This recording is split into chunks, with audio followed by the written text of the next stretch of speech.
Wij gaan het allerzotste streetfood van Istanbul proeven. Van absolute classics I love it so much. It's really good. tot delicatessen waar zelfs wij van opkijken. Is een zak beter? How does it work here with the... Een deep dive in het eetbaar erfgoed van de stad. İstanbul'a hoş geldiniz. Hoş geldiniz. Merhaba kardeş. Aç mısın? Evet, çok kaçayım. Harika, o zaman mükemmel. Hadi gidelim. De grens van Europa met Azië. Een metropool van naar schatting 20 miljoen mensen. En een whole bunch of cute kitties en doggo's. We starten in het historisch hart van de stad. We gaan beginnen met een typisch Turks ontbijt dat klassiek is voor koudere winterdagen, genaamd boza. Boza. Het is aangeraden door mijn slager in Deurne en ik zelf heb er nog nooit van gehoord. Ben benieuwd, man. Boza kent zijn oorsprong al van 8000 jaar geleden. Oorspronkelijk was het een alcoholische drank, maar sinds de 19e eeuw is er de zoete variant. Water, sugar, bulgur. Bulgur. Fermentation. Oké. In 1876 opende Veva Bozacisi en het werd al snel de go-to spot voor de lokale sultans en aristocraten. Er staat zelfs nog een glas waar Mustafa Kemal Atatürk, de stichter van de Turkse Republiek, uitdronk. Voilà ze, Ja. de boza, Ottomaanse superpowerfood. Ik ben kei benieuwd, ik heb het nog Cinnamon. nooit geproefd. Let's go. Het smaakt een beetje zoals appelmoes met kaneel. Zeer zoet, maar wel echt lekker. Een goedkope, voedzame, calorierijke ontbijtsnack. Teşekkürler. Teşekkürler kardeş. Boza. Boza! Legendary. Ottoman power. De toon is gezet. Onze magen zijn klaar voor een OG streetfood marathon. En er volgt direct een klepper. Kokoreç. Lamsweesrikken ingewikkeld in de darmen van het lam. Gegrild op houtskool. Het klinkt niet geweldig, maar ik zweer het, dit is een absolute delicatesse. His name Hasan. Hasan Superstar Masterchef. Masterchef. Bir tane çorba vardı. Masterchef. I see, I see.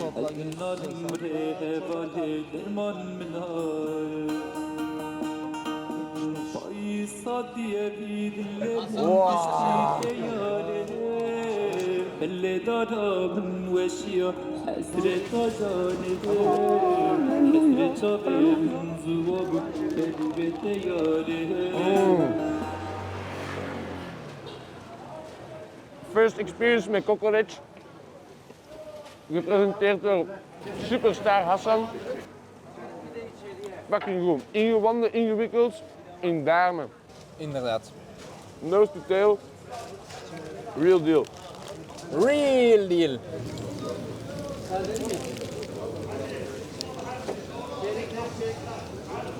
Steengoed, hè, pal. Personal favorite.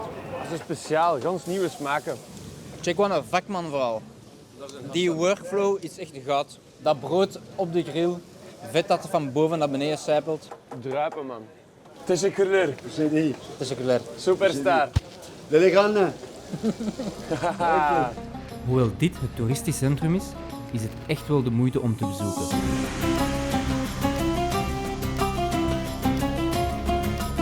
Er heerst een heerlijke vibe en de Sultan Ahmed moskee en Hagia Sophia zijn adembenemend mooi. Naast die historische monumenten draait het vooral om commerce. En al zeker rond de Grand Bazaar. We zijn op weg naar een Grand Bazaar met alle shops dat je ook maar kunt inbeelden. Gucci. Gucci, Prada, Louis, Down to the socks. goud. Maar je kunt er ook iets eten. We gaan voor Adana kebab, een mix van lam en rund gehakt. Midden in de madness van een bazaar. Ja, het is zeker en vast wel madness. How does it work here with the vegetables? Self-service. Aan de toog liggen gegrilde pepers, augurken en peterselie om haar volonté zelf toe te voegen. Adana, man. Ik hoop dat vanaf nu alle mix gehakt van beef en lam zou moeten zijn. Zoals in Adana. Beef en verk is pas safe. Pas safe. De dag is goed begonnen en de zon schijnt. Ik begin al lichtjes verliefd te worden op deze stad. We wandelen nu naar Hoca Pasha, een steeg vol geweldige restaurants.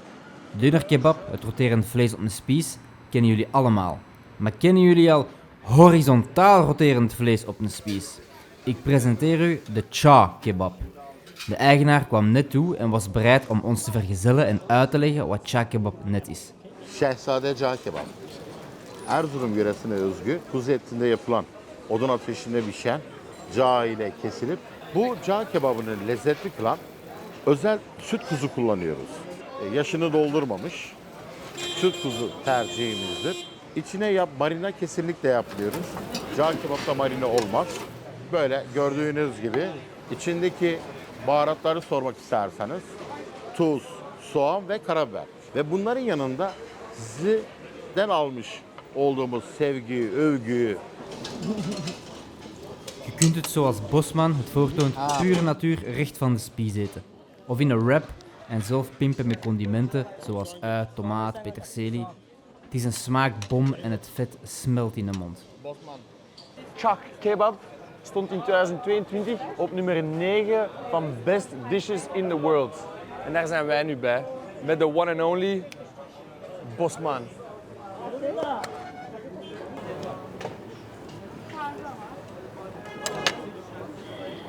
Filet. Cesare Cha Kebab is certified Hunger Legendary. Ik zei al dat er in deze steeg nog toprestaurants liggen. En we hebben nog wel wat plek voor een paar snacks. Een paar meter verder in de steeg ligt de Hoca Pasha pidecisi. Derde generatie pidecisi. Pide is een Turkse variant op een pizza. Niet te verwarren met de lahmacun. Pidedeeg is dikker en is bootvormig. Qua toppings kun je kiezen uit sucuk, kaas, rundvlees en zelf Turkse pastrami. Wij zijn voor rundvlees, kaas, paprika en tomaat gegaan. De pide wordt gebakken in een traditionele houtvuuroven.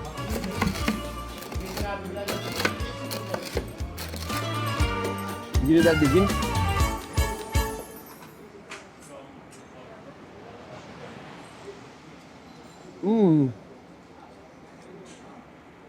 Goeie crunch. Ja, lekker deegje. Deeg is dik, maar tegelijkertijd wel redelijk luchtig, vind ik.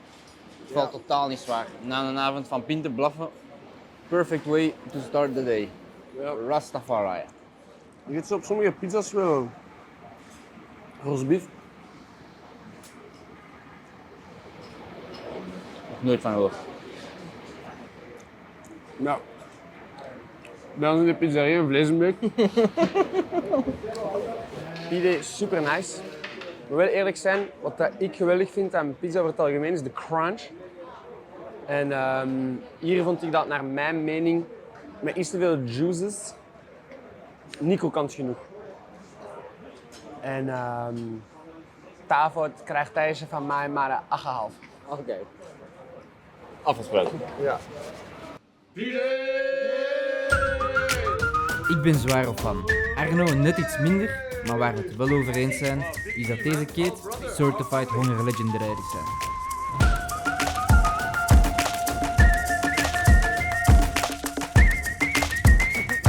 Om de eerste dag van de Streetfood Marathon af te sluiten, passeren we bij een lokaal fenomeen. Wel gekend op social media, verkoopt Ali Usta chikufte, de vegan versie. Bulgur, tomatenpaste, granaatappelmolas en een klet citroensap. En de show, die krijg je er gratis bij. Selam aleyküm herkese hayırlı cumalar. Kolay gelsin. Hallo wie geht's gut? Moment sabah. Sabah bir Mama zo. Köfte yedim. Wow man. Kijk wel smaak. Dit is vegan. Ja. Maar joh. Ja, prachtig. Ja, fucking lekker. Ideaal ontbijt om na een avondje stappen een keiharde zondag te beleven. Moesten ze dat in Brussel hebben, dat ze verkopen alsof het warme broodjes zouden zijn. En ze zijn ka. Ik ben ook fan. En dat komt van de vleeseter, hè? Dus dat wil wel wat zeggen, denk ik. Ah ja, het is dat. Super nice. Hoe goed hebben wij gegeten vandaag? En morgen wordt het alleen maar beter. Mark my words.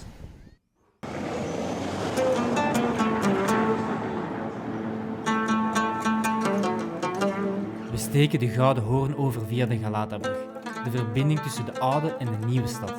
Waar vissers van op de brug staan te hengelen. Je hebt er een prachtig zicht op de stad.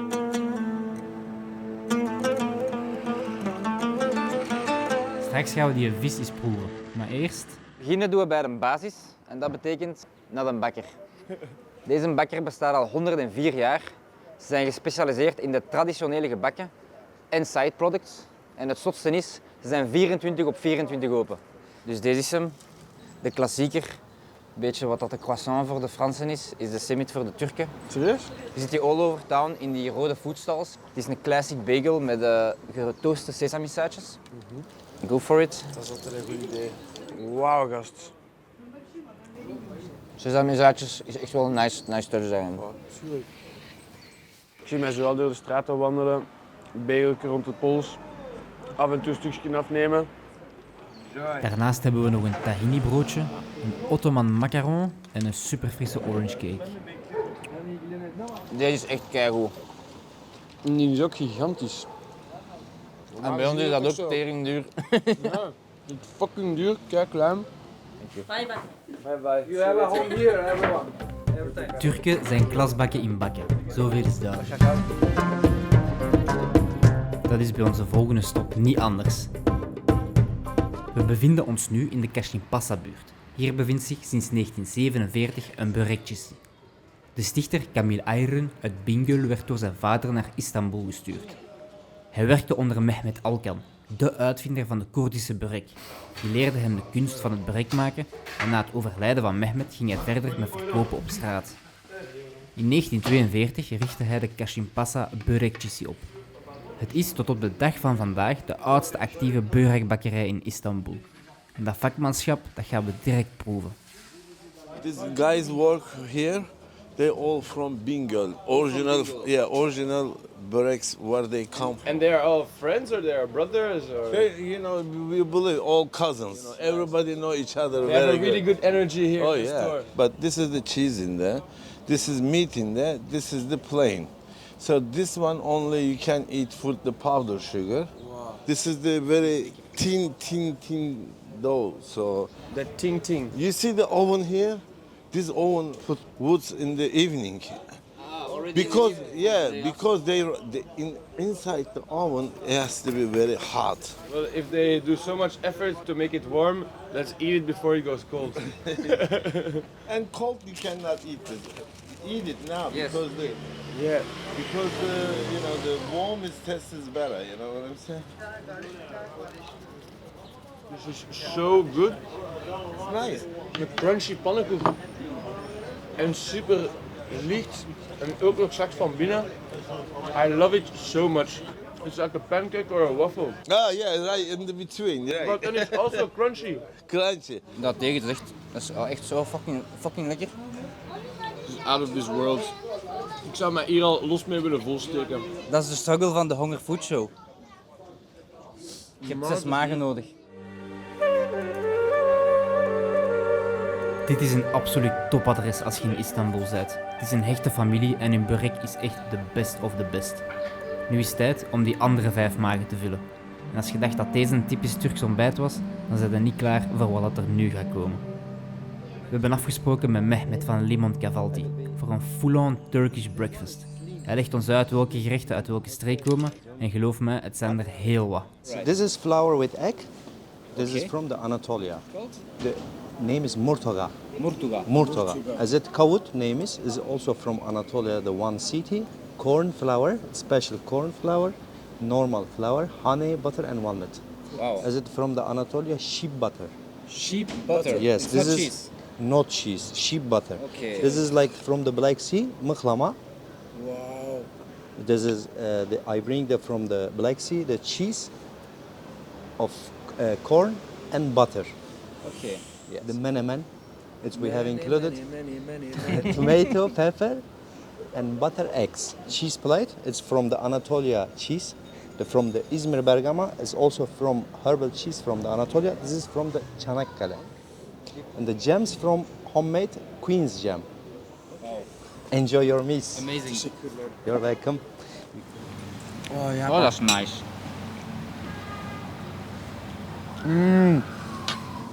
Het is wel echt lekker, hè? I like it. En dat is niet voor hier, dat is voor Menemen. De Menemen is nice. Menemen. Menemen. Dat is bijna lekker. Maar, jij bent een flinke jij. Is dat maar? Maar jij bent een flinke.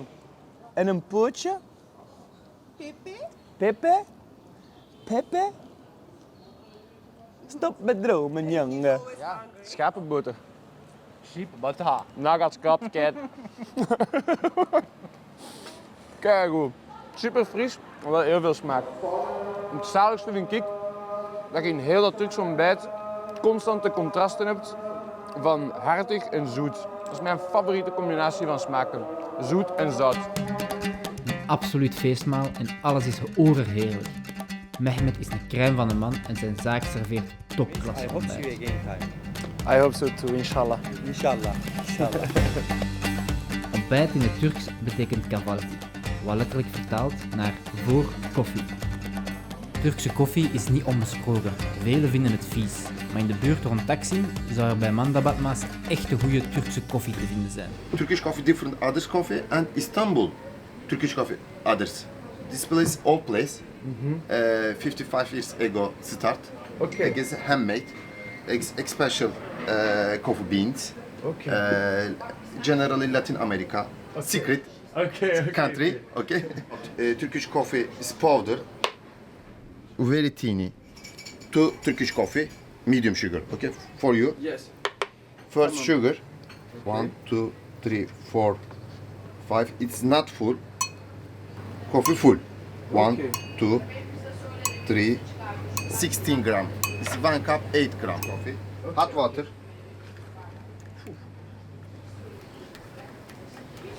Fire. Very delicate, hè? We gaan een keer proeven. We gaan de kaffe blaffen.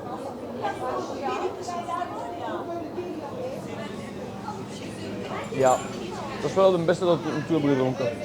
Heel speciaal.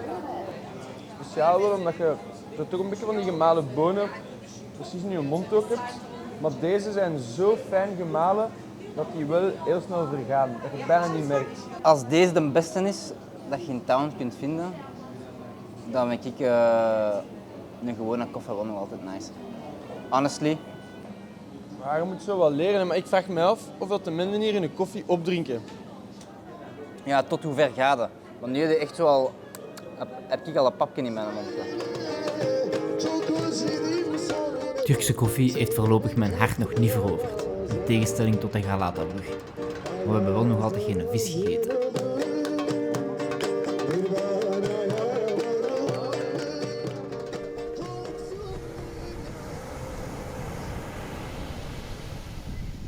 Bint, we stonden hier al een godsganse dag te vissen. Nog niks niet gevangen. Nu gaat bollen. Gaan we nadenken. Geen uit. Ik heb wel nog een plekje waar we een goed stukje vis kunnen eten. Allee, waar weg. En daarmee bedoel ik de balikdöner. Een wrap met gegrilde makreelfilet, crunchy salade, een shitload aan kruiden en granaatappelmollas. Het is een hype op social media en elke dag staat er een fameuze rij. Het ruikt alvast ongelooflijk.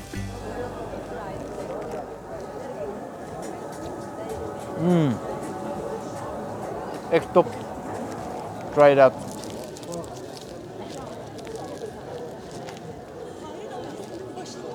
Wow. Goeie visje gebakken. Lekker smoky, oily, keikkruidig. Ah, lekker oily. En die makreel is ook crimineel goed. Het is gewoon echt nailed dit. Iedereen aan te raden om deze shit te proeven. De balikdöner is echt fantastisch. De hype is real. Een van de allerbeste dingen die wij gedurende deze foodmarathon gegeten hebben. Istanbul is een streetfoodparadijs. We waren niet de enigen die dat vonden. We staan hier bij Durumzadeh, de favoriete spot van onze goud, Anthony Bourdain. Gerund door 3 broers, Adana kebab, deuners en ook leverdoners voor die alcoholiekers. Dus we gaan een keer checken. Het zijn experts in de houtskoolgrillade. De legende gaat dat Anthony Bourdain bij zijn bezoek in zijn eentje 10 durums zou hebben gegeten. De wrap wordt in het vet gedipt, peterselie, ui, rode kool en een dikke snuif spice accompagneren het vlees. En met hoe goed dat deze plateau eruit ziet, zou die legende wel eens waar kunnen zijn. This is the mixed plate, but very tasty. They all tasty together. This one is the lamb shish, the pieces meat, and this one is the chicken breast, but the cubes. And this is the lamb liver, the black liver. Yeah. And this is the traditional. Also with fat? Yeah, with the fat. Yeah, the fat, the more tasty. Yeah. And this is the traditional, like the most popular special meat. Okay. Yeah, Adana. Lamb and beef together. Yeah, mincemeat, like the kebab. Yeah. And that one is the chicken wings. I'm sorry. Wat vet. We love die fat. Ja man, let's vamos. Wow.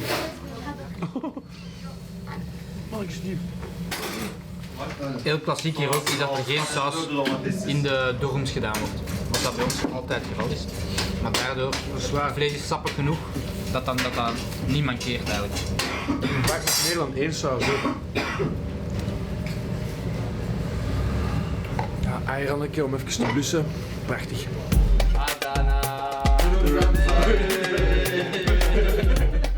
Antoine had gelijk.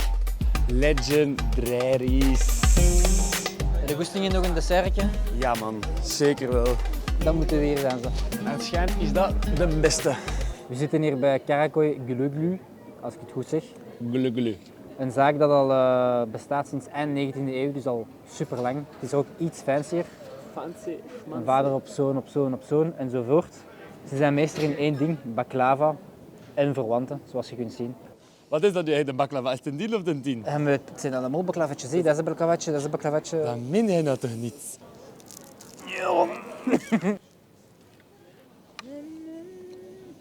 Mooi. Dat is met pistache. Baklava is standaard pistache. Putain, ik hou van pistache. Ik wist dat niet. Ik had dat nog net gegeten. Daar lekker. Wow. Ook niet te zoet. Zeker niet te zoet.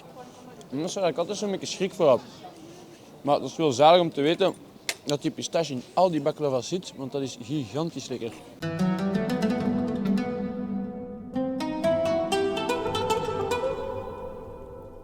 Gigantisch lekker, zo kunnen we deze dag beschrijven. Deze area doet absoluut niet onder voor het historisch centrum. Het is er misschien wel nog authentieker en veel minder gericht op bezoekers.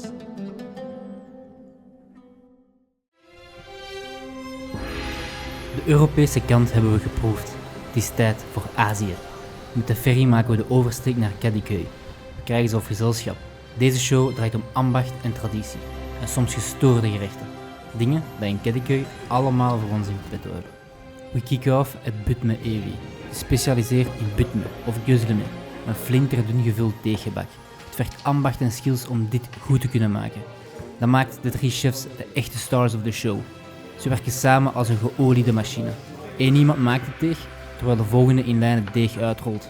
De laatste in de schakel zorgt voor de fillings.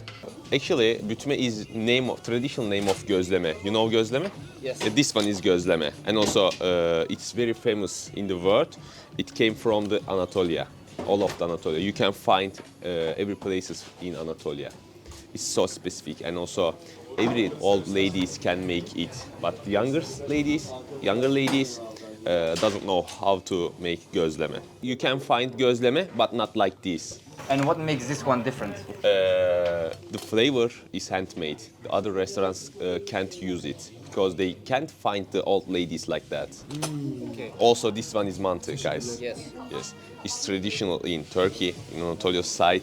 Dumplings met rundvlees in een yoghurt-looksaus, topt met chili, sumac en oregano.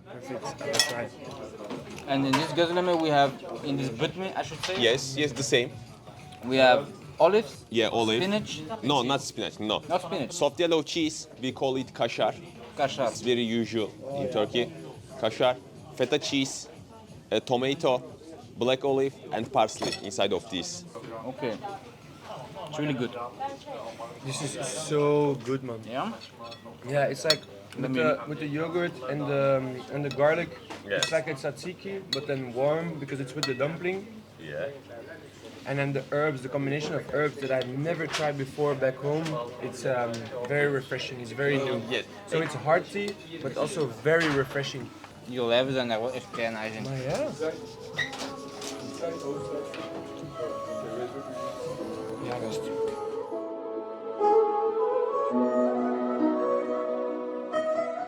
Ja, daar word ik stil van, man. Zo'n ambacht. Het is wel een show om draait, hè. Vakmanschap. Eerste stop in Kadıköy, direct Champions League niveau. En wat volgt, moest zeker niet onderdoen. Arno, jij bent een man van de wereld. Maar heb jij ooit al een Turkse mossel gegeten? Nee, dat nog niet. Hier eet dat midye, dat wordt gevuld met rijst of met andere dingen. En voilà. We staan hier bij een legend in de game. Merhaba. Nasılsın? Nasılsın? Nasılsın? En we gaan direct een keer proeven ze, welke variaties dat ze allemaal hebben. Tekin. Yes, my friend. The mussels, they are called midye. Midye. Midye. Name midye. Midye. Yes. How do you prepare them? For me, this everything proper. This starting this original. Okay, original. Just one. This is open. This is spoon. After little lemon. Oh, this is eating. Come on, please, Arnold. Okay, baby. Is this with bulgur? Not bulgur, pirinç, rice. Teşekkürler Habibi. Afiyet olsun Habibi. Second round, spicy. No very spicy, little spicy. This is spicy, Arno. Okay, good job. Bran, are you ready? Yes. I'm born ready. Very meaty. This is my favorite. It's very delicious, traditional, special sauce. Bay leaf sauce, pepper, mussel aroma together. This tastes a little bit like paella from Spain. Yes. Uh-huh. It's very nice. Super nice. So far, this is my favorite. Yes, my favorite, would say. One more time. No, this is it. Celebrate and dance free. One more time. One more time. Good sing. I wanna celebrate. Maşallah. Maşallah. België is blijkbaar niet het enige mosselland. We beginnen stilletjes aan te beseffen dat vandaag geen gewone dag is in Kadıköy. Kadıköy is de thuishaven van Fenerbahçe. En vandaag is het matchday, wat gelijk staat aan feest. Het centrum loopt vol supporters die allemaal op restaurant gaan om te eten, drinken, zingen en dansen.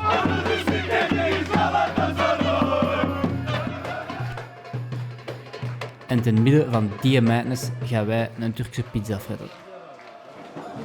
Waar rollen dat op, hè? Ah ja, het is juist. Hoe weet jij dat toch al? De Turkse pizza in Antwerpen is wel een bigger deal dan dat dat in Brussel is.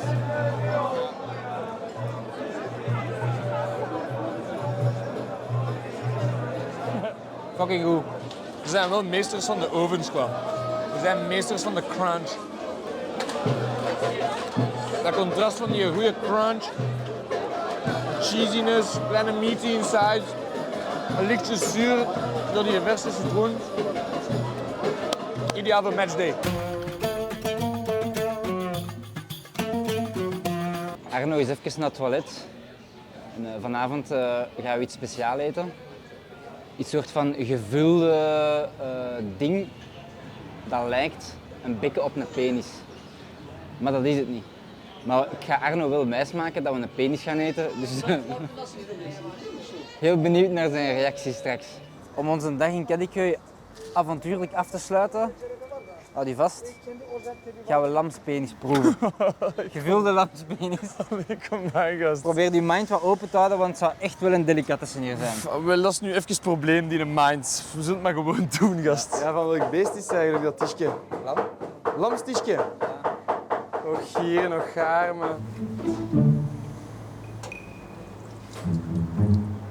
Yes, very good. Is dat zeker dat het geen grap is, hè?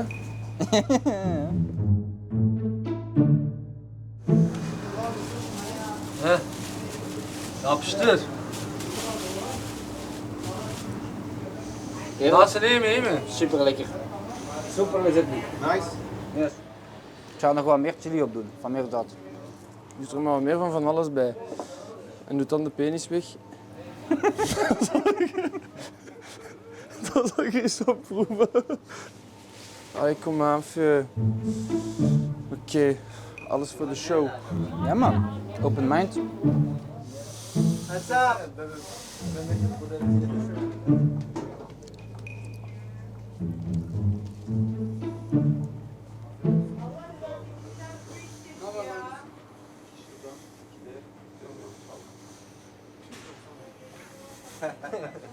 Dit is special. Wat is inside? Ah, dat is rijst. Oké, dit is filled with rice. Oké. De zak is beter eigenlijk. Is de zak beter? Ik vind de zak beter. Niet overtuigd? Of heb je het er moeilijk mee? Maar het is mentaal. Het is mentaal. Het is mental. Maar oké, ik moet er gewoon voor gaan. Dat is eten, hè, pa. Dat is eten.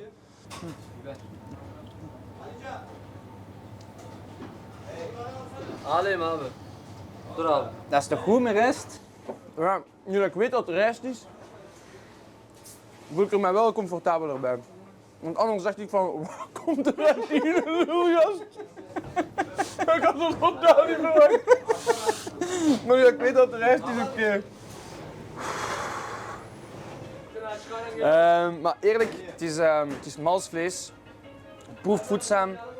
Het is niet taai of zo. Het is vooral mentaal in het begin. Maar eens dat je er over zet en je weet dat er rijst in zit en niks anders, dan is het gewoon nose to tail food, man. Nose to kaak. Nose to kaak.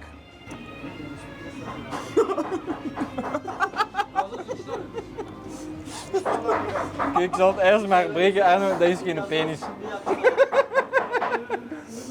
Dat is gevulde pens van de maag met rijst.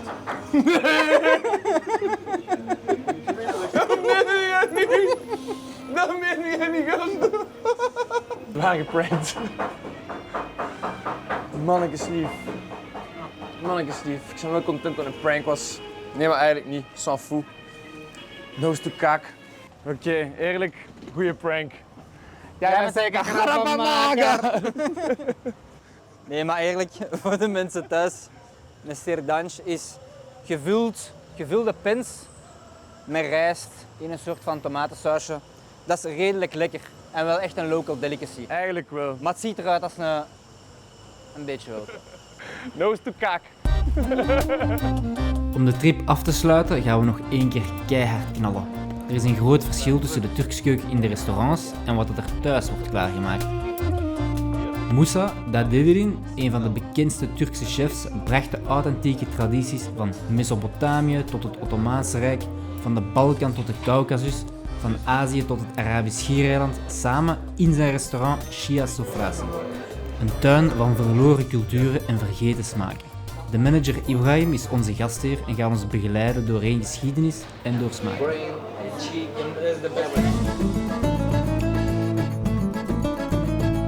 Het wordt een banket waar Louis XIV jaloers op zou zijn. Entrée, mezze. Starting is just that. Ik ga aanvallen, man. Wat een explosie, man. This is the sherbet. That is natural juice. Hoppa, bakjes. Deze zijn eeuwenoude tradities dat samenkomen op ons bord. Deze waren bonen in safraan en yoghurt.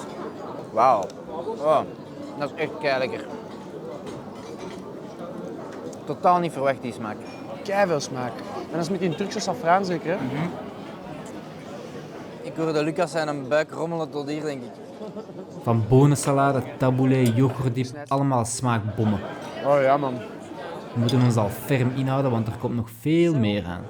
This is kibbe, over bulgur, inside the ground beef, walnut and lahmacun. It's so traditional, it's flatbread. Even boodschap van algemeen nut. In België, stop met looksaus en mammoetsaus en samurai en andaloes op je Turkse pizza te smijten. Zonder saus, original way to go. Prijs de heer. Rauw wat. Als ik deze proef, begin ik gelijk zo wat Perzisch, Arabisch, Midden-Oosters te dansen, man. Ik moet dat gewoon niet stoppen. Main course bestaat uit verschillende stoofpotjes, slow-cooked lam, chicken pie. Tweede hoofdgerecht is kebab different ways. Klassieke Adana, Adana met pistachio en een versie met poppy seeds. Mijn hersenen zijn aan het tintelen van genot. We ondergaan een dopamine overload. De Turkse keuken is ons zwaar aan het lovebommen. We worden er high en emotioneel van. Ik weet niet meer wat ik moet zeggen. Hè. Ja, we zijn terug vertrokken.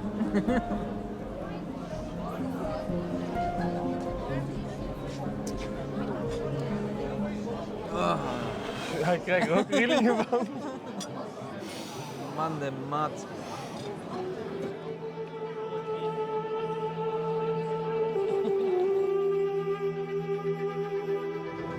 Copain, dat was hem dan. Ja, man. Istanbul. Wat pijs er zo van? Pff, ongelooflijk, man. Weer zo'n parel dat je mij hebt getoond. Die fierheid van de mensen, ambacht, zoveel geschiedenis, zo'n rijkdom. Zeer ondergewaardeerd om vanuit België en Europa naar hier te komen. Enorm veelzijdige stad. Zeker, man. Sen niet seviyorum Istanbul.